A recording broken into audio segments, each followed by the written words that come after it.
जय गुरुदेव। अभिमान अक्ल को खा जाता है।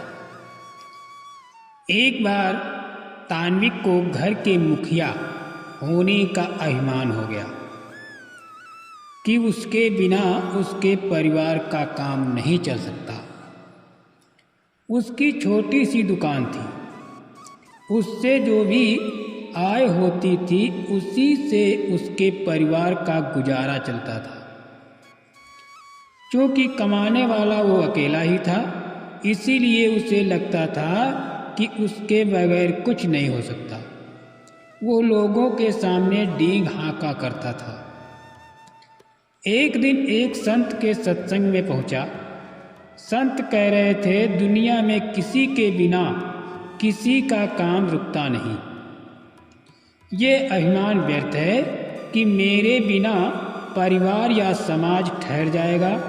सभी को अपने भाग्य के अनुसार प्राप्त होता है। सत्संग समाप्त होने के बाद मुखिया ने संत से कहा, मैं दिन भर कमाकर जो पैसे लाता हूँ उसी से मेरे घर का खर्च चलता है। मेरे बिना तो मेरे परिवार के लोग भूखे मर जाएंगे। संत बोले, ये तुम्हारा भ्रम है। हर कोई अपने भाग्य का खाता है।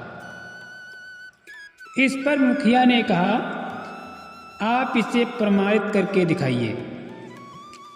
जय गुरुदेव। अभिमान अक्ल को खा जाता है।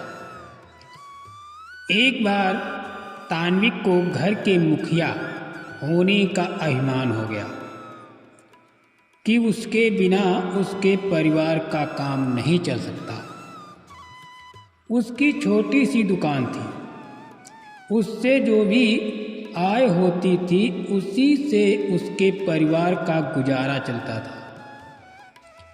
क्योंकि कमाने वाला वो अकेला ही था, इसीलिए उसे लगता था कि उसके बगैर कुछ नहीं हो सकता। वो लोगों के सामने डींग हाँका करता था। एक दिन एक संत के सत्संग में पहुंचा। संत कह रहे थे, दुनिया में किसी के बिना किसी का काम रुकता नहीं। ये अभिमान व्यर्थ है कि मेरे बिना परिवार या समाज ठहर जाएगा। सभी को अपने भाग्य के अनुसार प्राप्त होता है।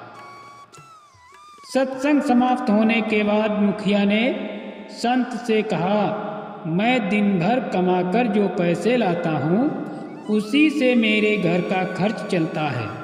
मेरे बिना तो मेरे परिवार के लोग भूखे मर जाएंगे। संत बोले, ये तुम्हारा भ्रम है। हर कोई अपने भाग्य का खाता है। इस पर मुखिया ने कहा, आप इसे प्रमाणित करके दिखाइए। जय गुरुदेव। अभिमान अक्ल को खा जाता है।